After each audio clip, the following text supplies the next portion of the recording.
Salam sejahtera bagi kita semua. Terpuji nama Tuhan yang masih memperkenankan kita berjumpa hari ini Jumat 5 Februari 2021. Saudara, kita bersyukur di dalam doa. Terpuji namamu Tuhan, terima kasih. Kehidupan anugerah-Mu Engkau nyatakan bagi kami hingga saat ini. Sebelum kami sibuk dengan berbagai aktivitas kami mau menikmati sejenak perjumpaan dengan Tuhan di dalam doa dan firman-Mu yang akan kami baca dan renungkan. Sambutlah kerinduan kami ya Tuhan. Di dalam nama Yesus Kristus Allah kami berdoa. Amin. Saudara, firman Tuhan hari ini Ayub pasal 36 ayat 5 sampai ayat yang ke-23. Berkata, ketahuilah Allah itu perkasa namun tidak memandang hina apapun. Ia perkasa dalam kekuatan akal budi. Ia tidak membiarkan orang fasik hidup, tetapi memberi keadilan kepada orang-orang sengsara. Ia tidak mengalihkan pandangan matanya dari orang benar, tetapi menempatkan mereka untuk selama-lamanya di samping raja-raja di atas tahta, sehingga mereka tinggi martabatnya.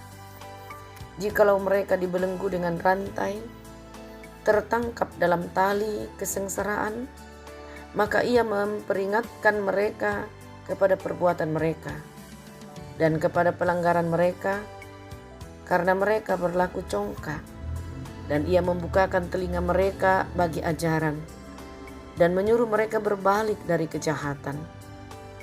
Jikalau mereka mendengar dan takluk, maka mereka hidup mujur sampai akhir hari-hari mereka dan senang sampai akhir tahun-tahun mereka.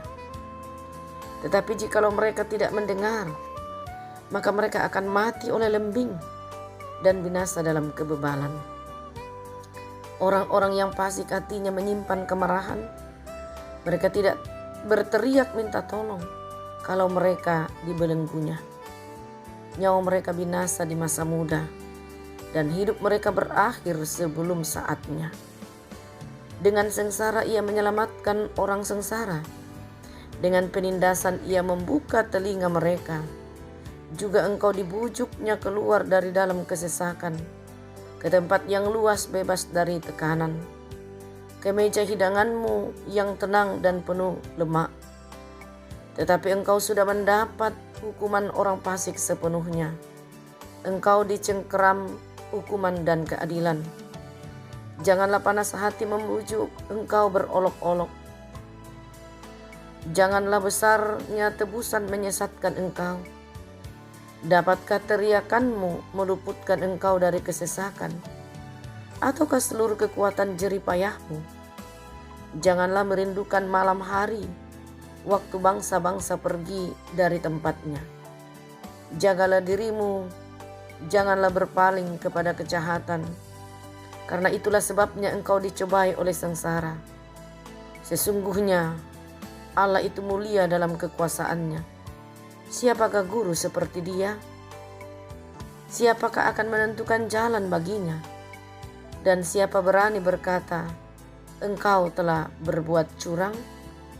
Inilah bagian firman Tuhan, saudara, yang mau kita renungkan pada saat ini untuk kita jadikan pedoman bagi kehidupan beriman kita. Mau berkata kepada saya dan saudara, satu pokok perenungan, tolonglah orang yang menderita. Tundui tuto mapadi.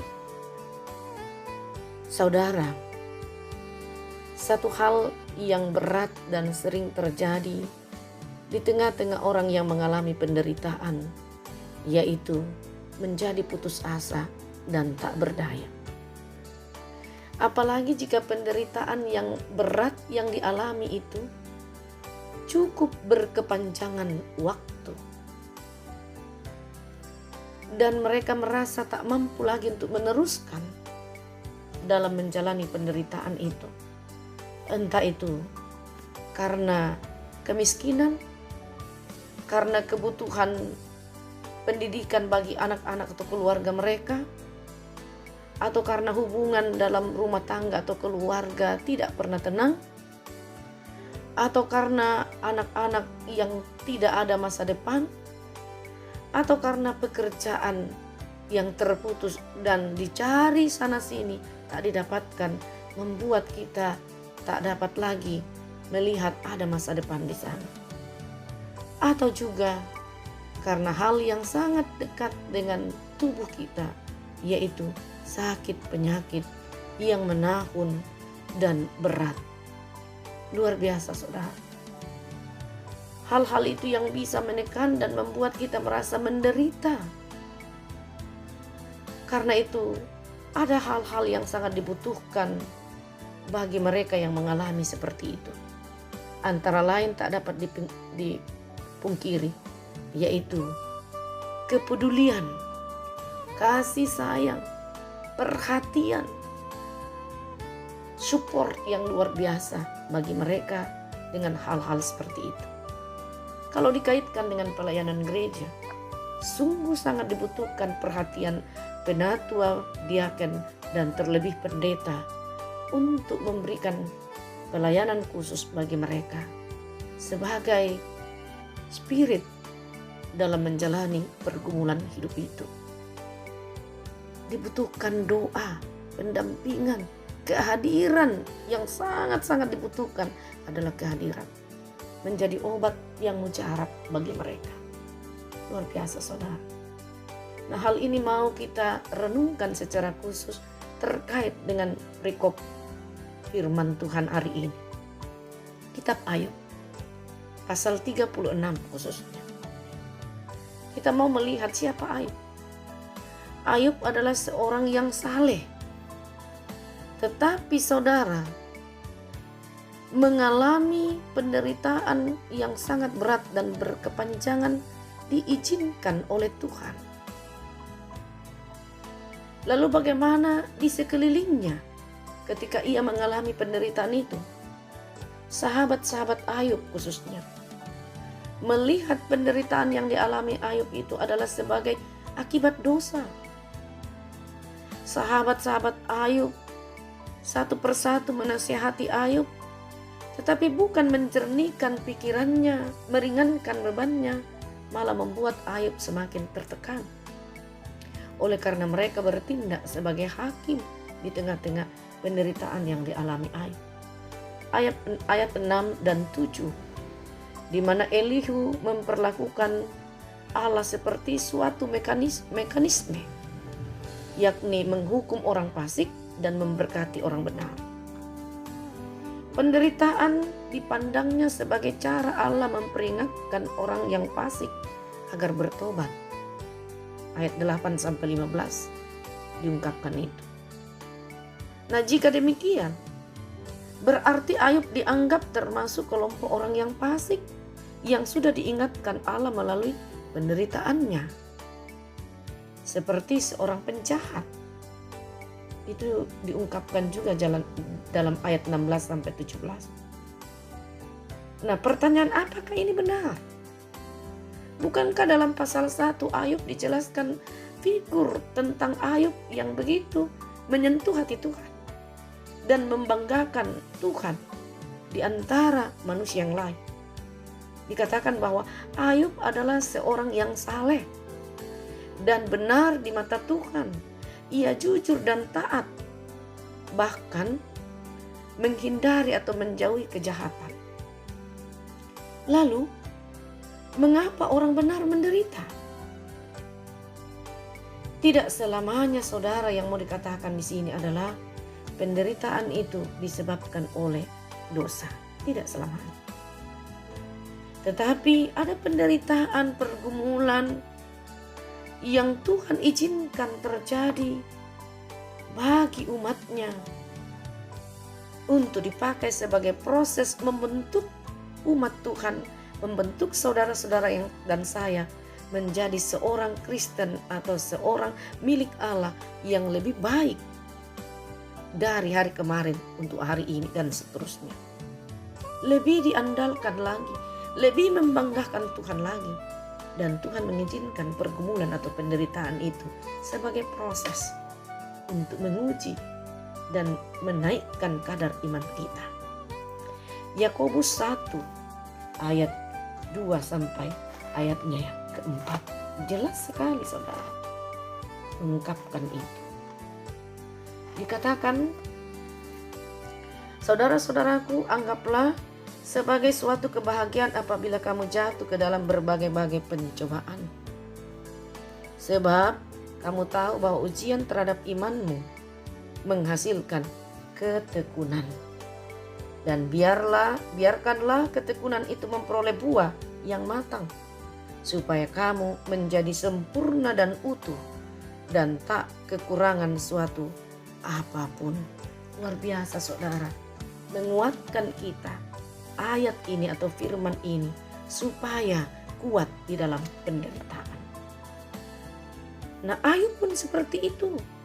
Bukan karena ia melakukan dosa, tetapi karena Tuhan izinkan terjadi bagi kehidupan dan keluarganya untuk melihat Ayub adalah kebanggaan Tuhan di antara yang lain.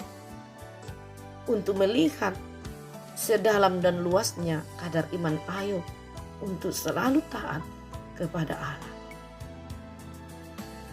Saudara, kalau begitu, di balik penderitaan jangan kita lihat atau pegang bahwa Allah jauh daripada kita. Justru ia ada di tengah-tengah penderitaan itu. Dan melalui tantangan dan pergumulan penderitaan itu, ketika kita mampu melewati, di situ kita buktikan bahwa nama Allah yang dipermuliakan. Tugas kita ketika melihat orang lain mengalami seperti itu, apapun bentuknya, bukan diam dan melipat tangan atau menonton, tetapi menggerakkan hati kita sebagai wujud iman, sebagai buah percaya kita. Menyatakan kepedulian, yaitu bersedia menolongnya. Bukan justru menambah beban penderitaannya dengan cara menghakimi mereka. Yakinlah bahwa sebesar apapun penderitaan manusia, sesungguhnya lebih besar kasih karunia Tuhan serta kuasa Allah yang mampu memulihkan segala kondisi penderitaan itu. Dia akan mampu merubah pada saat yang Tuhan putuskan dan izinkan bagi kita, yang kadang-kadang menguji kita untuk sabar, tabah, karena waktu bagi kita berbeda menurut waktu Tuhan. Ukuran Tuhan berbeda dengan ukuran kita. Yang jelas, tak satu pun penderitaan, tak satu pun pencobaan atau ujian melampaui kekuatan kita. Tuhan izinkan terjadi, Tuhan tahu bahwa kita mampu. Karena itu jangan pernah putus asa dan lari daripada Tuhan, tetapi mendekatlah kepada Dia. Karena hanya datang kepada Allah, membawa segala keterbatasan kita kepada Tuhan, maka kita akan mendapatkan kelegaan. Dia yang akan mengambil alih penderitaan dan pergumulan itu dan memberikan kita tenaga ekstra untuk lepas dan melewatinya. Dan kita akan menang, saudara. Kita dapat memulai perjalanan hidup kita menuju pemulihan bila kita memerlukan pertolongan Tuhan. Tangan Tuhan selalu terbuka bagi kehidupan kita. Bukankah firman-Nya dalam Matius 11 ayat 28 mengatakan, "Marilah semua kamu yang letih lesu, aku beri sentosa kepadamu." Jangan pernah putus asa dan jangan pernah menutup tangan dan mata untuk menolong saudara-saudara kita yang membutuhkan pertolongan dalam penderitaan, dalam pergumulannya. Teristimewa doa kita dan kehadiran kita adalah obat yang mujarab bagi mereka. Terpujilah Tuhan. Amin. Terima kasih Tuhan, kami telah berhenti merenungkan firman-Mu. Biarlah Roh Kudus-Mu yang memberkatinya, sehingga firman ini terus hidup dan berbicara bagi kami, akan mengukuhkan kami dalam liku-liku perjuangan kehidupan kami. Ya Tuhan, kami bersyukur atas hidup yang Kau beri bagi kami, dan kami akan isi dengan berbagai kreativitas, karya, pekerjaan, rencana kami hari ini. Tuhan berperkara, kehendak-Mu yang jadi. Kami berdoa untuk semua kehidupan kami hari ini Tuhan. Kami serahkan kepadamu para orang tua kami dalam keterbatasan mereka. Kami serahkan kepadamu bagi mereka yang sakit, bergumul, juga yang karena virus pandemi ini. Ada yang di rumah sakit, di rumah mereka maupun di tempat khusus. Engkau lawat mereka Tuhan, sembuhkanlah dari sakit penyakitnya. Dengarlah jeritan doa mereka Tuhan. Kami juga teringat bagi mereka yang berbeban karena duka cita. Lepaskan mereka dari duka itu Tuhan. Beri penghiburan sejati dari Allah sendiri untuk mereka. Sehingga mereka melihat bahwa Tuhan sangat dekat. Dan Tuhan memberikan keteduhan hati di balik duka cita yang mereka alami. Kami berdoa untuk mereka yang berbahagia hari ini. Apapun bentuknya, termasuk ulang tahun dirinya dan ulang tahun pernikahan mereka, atau momen yang penuh cerita yang benar di hadapan Tuhan. Engkau yang menyempurnakan sukacitanya, Tuhan pula yang menyertai mereka dan mereka tidak melupakan Engkau. Ya Tuhan, semua perkara hidup kami pertaruhkan dalam tangan-Mu. Juga keluarga kami, baik yang dekat maupun yang jauh, Tuhan selalu rangkul. Juga pemerintah kami, Engkau berkati kinerja mereka, kepemimpinan mereka dalam mengerahkan bangsa dan negara ini.